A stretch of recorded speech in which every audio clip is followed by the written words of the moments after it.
Yeah, I mean, for me, Nordschleife was fantastic. Listen, guys, Max Verstappen's week has been absolutely wild, and if you think this is just another normal racing update, then hold on, because what's happening right now around Max is way bigger than just a race. We're talking Nürburgring chaos, a secret Ford meeting that actually got confirmed, Red Bull losing another key person, Mercedes waiving a massive contract, and Oscar Piastri's name suddenly popping up at Red Bull. Stick with me for the next 8 minutes because every single thing I'm about to tell you connects to one big picture. The Nürburgring nightmare, Max's biggest week yet. So before we even get to the 24 hours race happening May 14th to 17, Max did something that nobody really expected.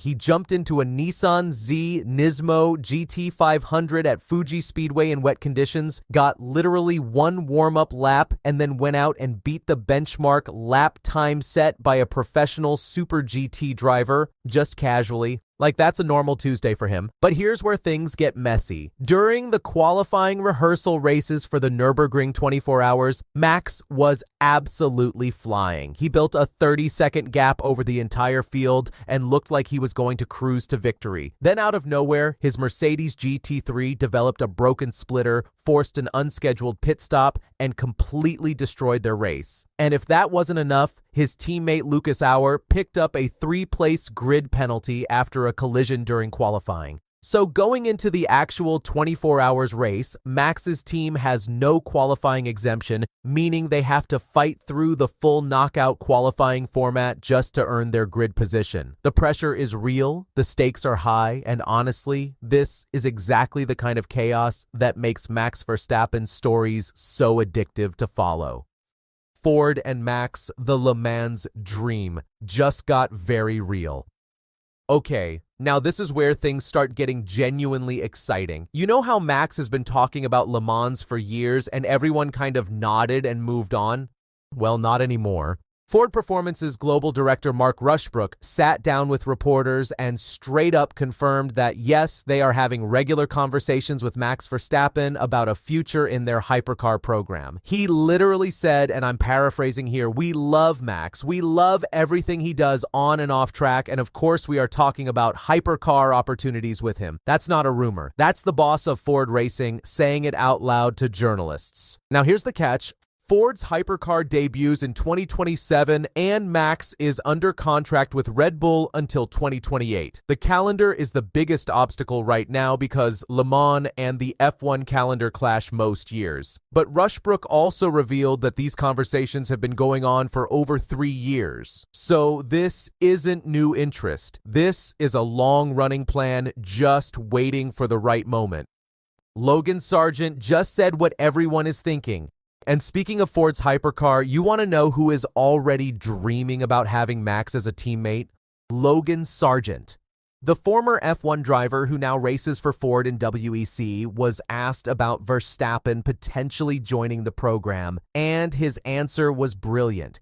He said, "If he is driving, I hope he is in my car, that is for sure." And then he went further saying that Max would just come in and kick everyone's backside, and that having him as a teammate would be a massive privilege and advantage. What makes this interesting is that Sargeant himself is moving up to the hypercar from 2027. So he is literally going to be one of the first people to drive the exact car that Verstappen could one day climb into. The connection between Max, Ford, Red Bull, and this Le Mans dream is getting tighter every single week, and Sargeant's comments just put a very human face on what is otherwise a complicated business conversation.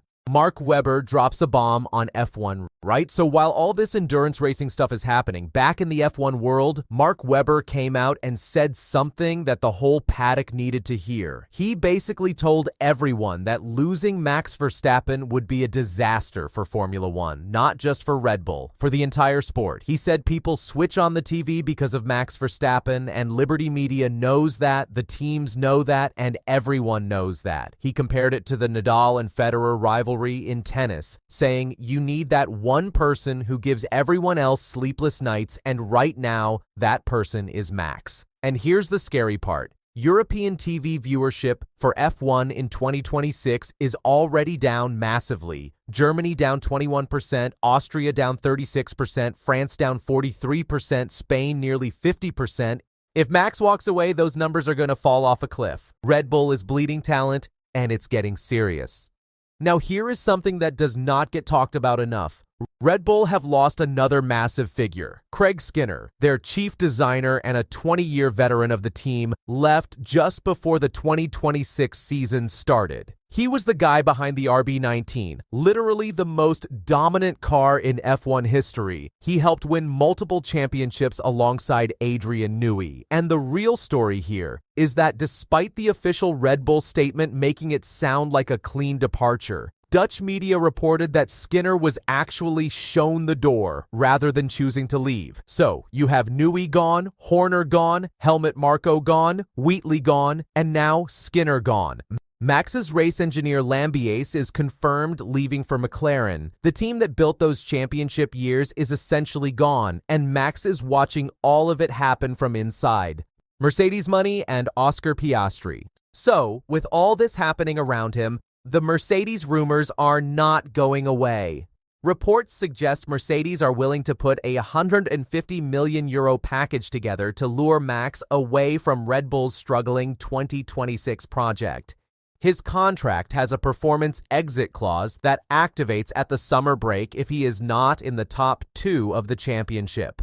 Right now, he sits 7th with 26 points, 54 points off the top 2. The clock is literally ticking, and Red Bull, they are not just sitting there hoping Max stays. They have already identified Oscar Piastri as their plan B. Multiple sources confirmed in the Miami paddock that team principal Laurent Mekies and Oliver Mintzlaff have quietly shortlisted Piastri as the ideal replacement if Max switches teams, takes a sabbatical, or walks away from F1 entirely. There is even talk of a direct swap scenario where Max goes to McLaren and Piastri comes to Red Bull, though McLaren's CEO Zak Brown has pushed back on that publicly. What happens next? So let's bring this all together. Max is heading into the most chaotic week of his year at the Nürburgring. Ford have confirmed they want him at Le Mans. Sargeant is already dreaming of that partnership. Webber is warning F1 what life without Max looks like. Red Bull are quietly falling apart behind the scenes. Mercedes are building a war chest to sign him. And Piastri is being lined up just in case. Honestly, my opinion is that Max is not going anywhere this summer. I think he will wait until the season end before making any real decision. But here is the question I want to leave you with. If Red Bull cannot get back to the front by the summer break, do you think Max finally pulls the trigger and leaves? Drop your answer in the comments because I genuinely want to know what you think.